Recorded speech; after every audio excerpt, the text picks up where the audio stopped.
What is happening, Minnesota Vikings, man? 28, and today we're going to be going over the Minnesota Vikings undrafted free agents. Now, after the NFL draft was done, Vikings got a lot of undrafted free agents, and we are going to be going over, all of them today. Only a few of them I'm going to go in depth about. So let's get right into it. So first, the big one is Jake Browning, quarterback from Washington. Now, let me see, I got him right here. Okay, Jake Browning. He had an okay combine. 4.74 seconds for the 4 yard dash, 29-inch vertical, 112-yard broad jump, 7.19 seconds three cone drill, and 4.44 seconds 20-yard shuttle. He, I mean, let me just go to some strengths and some weaknesses. Uh, 4 year start with the most wins in Pac-12 history. Winning, of course, is very important. So that's good quality to have. Has some experience in a pro style attack, and throws with accuracy and hits receivers stride when feet are set. Now, with our better offensive line, if for some reason Cousins get injured and Slaughter gets injured, yes, I think he's gonna be third quarterback.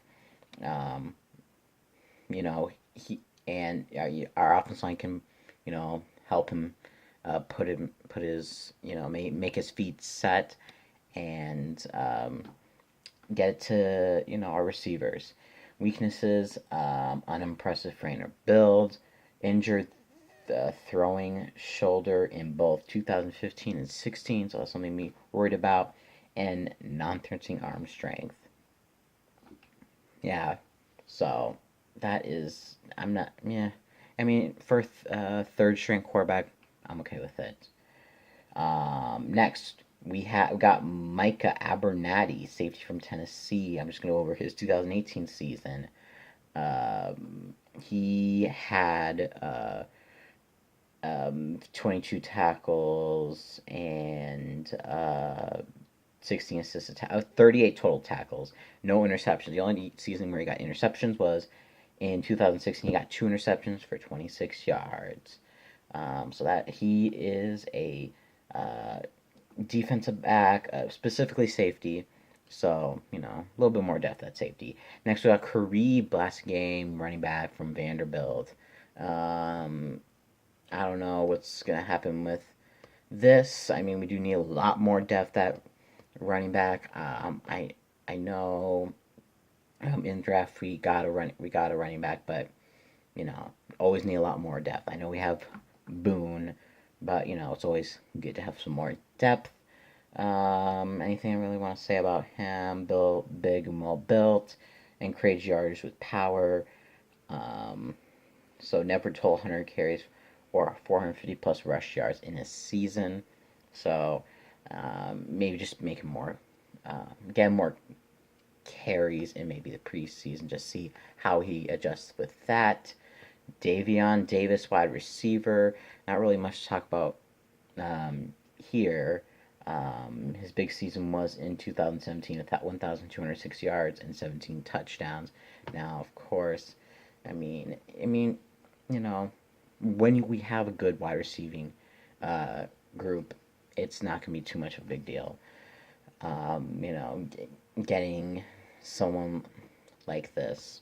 So, yeah. Brandon Dillon, he is a tight end from Marion.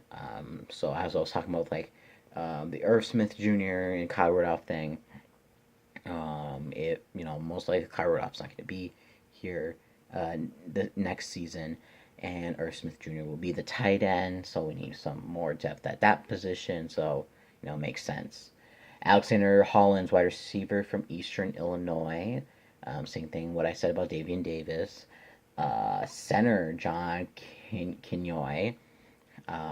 Definitely gonna, since it's offensive line position, could maybe make that practice squad. Who knows? I can't wait for preseason to see, our draft picks and these undrafted free agents really get into it. Um, Nate Meador's cornerback from UCLA, very loaded at the cornerback position. Um, you know, he's gonna try to earn his spot. Good luck to him. Tito Odin Odin Odinigabo, um, defensive tackle from Miami. Um, he defensive tackle. If I would say anything, that might be our only like that's the weakest position on the defense, but really it's not that big of a big um, you know weakness. So yeah. Henri Saint Amour, defensive end from Georgia Tech. Um, you know, it's just pretty much more depth. All these defensive players are just more depth. So now we got Marcian Diggs, the big name, because he's Stephon Diggs' brother. Marcian Diggs, that's what I'm going to be going over because Diggs. 2017, he had a total of 39 tackles and one interception and one forced fumble. So very good by him. 2018, 60 tackles, two interceptions. So steadily moving up. You know, um, he might, just because he is Diggs' brother, he might get a little bit advantage and might have a better shot making practice squad. So, or even you know uh, third string safety. I don't know how many safeties they usually keep on the 53-man roster, but he could possibly make that just because his last name's Diggs. Who knows? So, other tryouts. Blake Banham, wide receiver from Eastern Michigan. Tiano Pupengatoa, offensive guard from South Dakota State. And Kyle Gilgore, defensive end Bethel. And Brian Williams, defensive back from Davenport University. So, most of these players are not going to make the team, or they might just make the practice squad. And if they're truly lucky, like Mr. Adam Thielen, they can make their way up, and possibly be on that 53-man starting roster. So all of them got a shot, but we'll see what happens. This has been Minnesota Vikings Man 28, and as always, Skull.